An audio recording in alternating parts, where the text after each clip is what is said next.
শাহরু রমাদানাল্লাযী উনজিলা ফিহিল কুরআন হুদাল লিন্নাস ওয়া বায়্যিনাতিন মিনাল হুদা ওয়াল ফুরকান। এই সেই কিতাব যেটা মহাগ্রন্থ আল কোরআন আমি এই রমজান মাসে নাযিল করেছি। এটা মানুষের জন্য হিদায়াত স্বরূপ। এটা মানুষকে সত্য কোনটা আর মিথ্যা কোনটা সেটা পার্থক্য করে।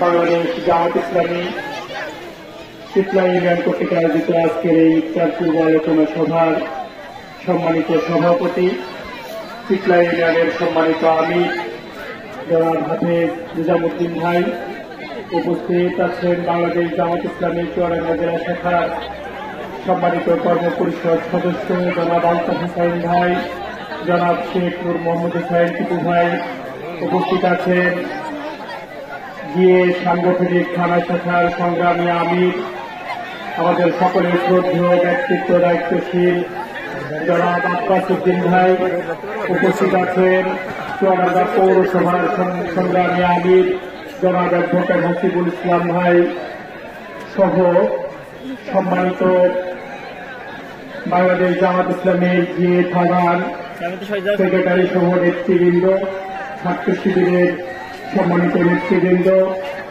আজকের এই অনুষ্ঠানে আগত বাংলাদেশ জামাত ইসলামী শীতলা ইউনিয়নের বিভিন্ন পর্যায়ের দায়িত্বশীল কর্মী ভাইয়েরা, আমার একান্ত প্রাণ প্রিয় রোজাদার ভাইয়েরা, সকলকে সালাম, আসসালামু আলাইকুম ওয়া রাহমাতুল্লাহি ওয়া বারাকাতুহু। মহান রবের দরবারে শুকরিয়া যে মহান রবের একান্ত মেহেরবানিতে আমরা সুস্থতার সাথে মহান রবের একটি ত্রাস, নিয়ামত, রহমত, মাগফিরাত এবং নাজাতের যে মাস, সেই মাসে একটি আল্লাহর জন্য যে ইবাদত আমাদের জন্য নির্ধারণ করেছেন রোজা, সাওম পালন, এই সাওম আমরা সঠিকভাবে সুস্থতার সাথে পালন করছি এবং এই প্রতিকূলতার মধ্যেও স্বাভাবিকভাবে প্রাকৃতিক একটি প্রতিকূল পরিবেশের মধ্যেও যে আল্লাহ আমাদেরকে এখানে বসে দিন প্রতিষ্ঠার জন্য, দিনের কাজে আরো নিজেদেরকে অগ্রণী ভূমিকায় সামিল করার জন্য কিছু বড় কথা বলার এবং শোনার সুযোগ যে মহান রব্বুল আলামিন করেছেন, সেই রবের প্রতি আমরা শুকরিয়া আদায় করছি আলহামদুলিল্লাহ। রাসূল করিম সাল্লাল্লাহু আলাইহি সাল্লামের প্রতি দরুদ, যার আমিত জীবন বিধানকে আমাদের সকলের জন্য তথা বিশ্ব মানবতার জন্য একমাত্র আদর্শ হিসেবে নির্ধারণ করা হয়েছে, সেই রাসূলের প্রতি দরুদ পেশ করছি সাল্লাল্লাহু আলাইহি ওয়াসাল্লাম। সম্মানিত ভাইয়েরা, সাময়িকভাবে আমরা তো একটু কষ্টের শিকার হয়ে গেছি, বৃষ্টি পড়ছে, তার মধ্য থেকেও আপনারা অনেকে বসে আছেন, কষ্ট করছেন। আমরা আল্লাহর কাছে দোয়া করি, আল্লাহ আমাদের সকলেই আমরা জানি যে ইফতারের পূর্ব মুহূর্তের দোয়া মহান রব্বুল আলামিন সবচেয়ে বেশি কবুল করেন। আমরা আল্লাহর কাছে দোয়া করি, আল্লাহ আমরা আমাদের যে সমস্ত রোজাদার ভাইদেরকে নিয়ে এখানে বসেছি, আমরা তোমার দিনের কাজকে আঞ্জাম দেওয়ার স্বার্থে এখানে একত্রিত হয়েছি। আমরা তোমার এই দিনকে বাংলাদেশের জমিনে প্রতিষ্ঠা করার সংগ্রামে নিজেদেরকে নিয়োজিত করেছি। আমরা এই কোরআনের বিধান অনুযায়ী নিজেদের জীবনকে গড়তে চাই, সমাজকে গড়তে চাই, রাষ্ট্রকে গড়তে চাই, তারই অংশ হিসাবে এখানে একত্রিত হয়েছি। আমরা তোমার দরবারে কারিমুল বাক্যে দোয়া করি যে মহান রব্বুল আলামিন তুমি আমাদেরকে সুন্দর পরিবেশে ইফতারি করার সুযোগ দান করে দাও। সম্মানিত ভাইয়েরা, যে মহান রব্বুল আলামিন আমাদেরকে এই সকল নিয়ামত দান করেছেন, আমাদেরকে সুস্থতার সাথে বাঁচিয়ে রেখেছেন, আমাদেরকে একটি সুন্দর চেহারা আকৃতি দান করেছেন, এই সবকিছুই মহান রব্বুল আলামিনের একটি নিয়ামত।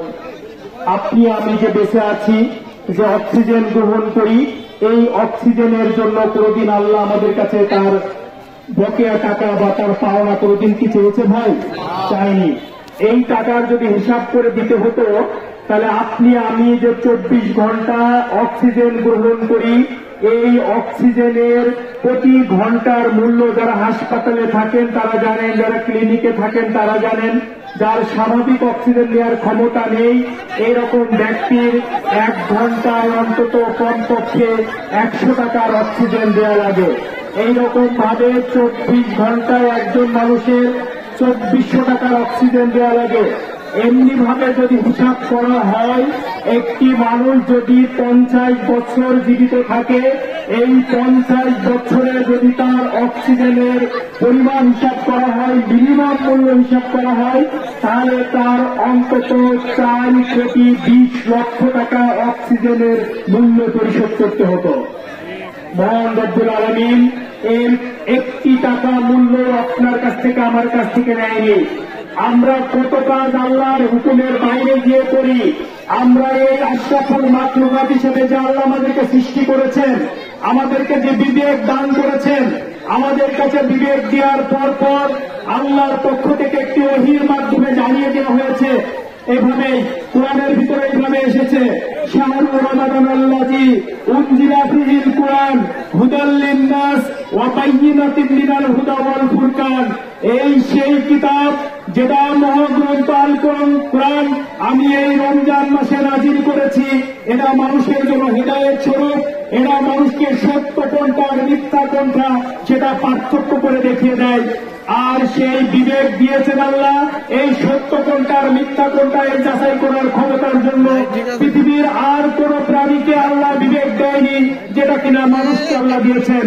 অথচ আমরা মানুষ হওয়ার পরেও সত্য এবং মিথ্যা আমাদের কাছে আল্লাহ গাইডলাইনের মাধ্যমে জানিয়ে দেওয়ার পরেও কোনটা আমার জন্য সঠিক এবং কোনটা আমার জন্য ব্যাধিক, কোনটা আমার জন্য করা অন্যায় আর কোনটা আমার জন্য করা ন্যায়, এটা দিয়ে দেওয়ার পরেও আমরা অনেকেই অন্যায় কাজের সাথে লিপ্ত থাকি। কিন্তু এই অন্যায় কাজের সাথে লিপ্ত থাকার কারণে আল্লাহ কখনো মানুষের অক্সিজেন বন্ধ করে দেননি, আল্লাহ কখনো সূর্যের আলো বন্ধ করে দেননি, আল্লাহ কখনো চন্দ্রের যে আলো আছে সেটা বন্ধ করে দেননি। এটা আল্লাহর একটি খাস নিয়ামত। কিন্তু সম্মানিত ভাইরা, মনে রাখবেন এই প্রত্যেকটি নিয়ামত আপনি আমি যে ভোগ করি, সুম্মা লা তুসআলুনা ইয়াওমাইদিন আনিন নাঈম, আখিরাতে একটি দিন আপনাকে আমাকে প্রত্যেকটি নিয়ামত সম্পর্কে জবাবদিহিতা করতে হবে। আপনার শরীর সুস্থ রেখেছেন, এটা একটা আল্লাহর নিয়ামত। আল্লাহ আপনাকে যে মেধা দিয়েছেন, এটা একটা নিয়ামত। আল্লাহ আপনাকে সম্পদ দিয়েছে, এটা একটা নিয়ামত। সকল কিছুই আল্লাহর নিয়ামত। আল্লাহ আপনাকে ক্ষমতা দিয়েছে, এটাও আল্লাহর নিয়ামত। সুতরাং এই প্রত্যেকটি নিয়ামতকে আপনার কাছে একটি জবাবদিহিতার জায়গায় দান করিয়ে দিতে হবে। আর আমরা জানি এই রোজার মাস এসেছে মূলত এই জবাবদিহিতার মানসিকতাকে আমাদের ভিতরে জাগ্রত করার জন্য। সম্মানিত ভাইয়েরা, লাআল্লাকুম তাত্তাকুনের কথা বলা হয়েছে, তার অর্থ হচ্ছে আমরা যাতে আল্লাহর কাছে জবাবদিহিতার মানসিকতা অর্জন করতে পারি। এজন্য সম্মানিত ভাইয়েরা আমার, আমরা এই রমজান আমাদের মাঝে এসেছে আল্লাহর কাছে জবাবদিহিতার মানসিকতা নিয়ে। আমরা যেন আল্লাহর কাছে জবাবদিহিতার প্রকৃত মানসিকতা অর্জন করতে পারি। আমরা আপনাদেরকে বলতে চাই বাংলাদেশ জামাত ইসলামের পক্ষ থেকে যে বাংলাদেশ জামাত ইসলামী এই রকমের জবাবদিহিতা সম্পর্ক মানুষ এই বাংলাদেশে উপহার দিতে সক্ষম হয়েছে। কিভাবে সক্ষম হয়েছে? আমাদের দুজন নেতা 3টি মন্ত্রণালয়ের দায়িত্ব পালন করেছিল, আপনারা সকলেই জানেন। আমাদের আমির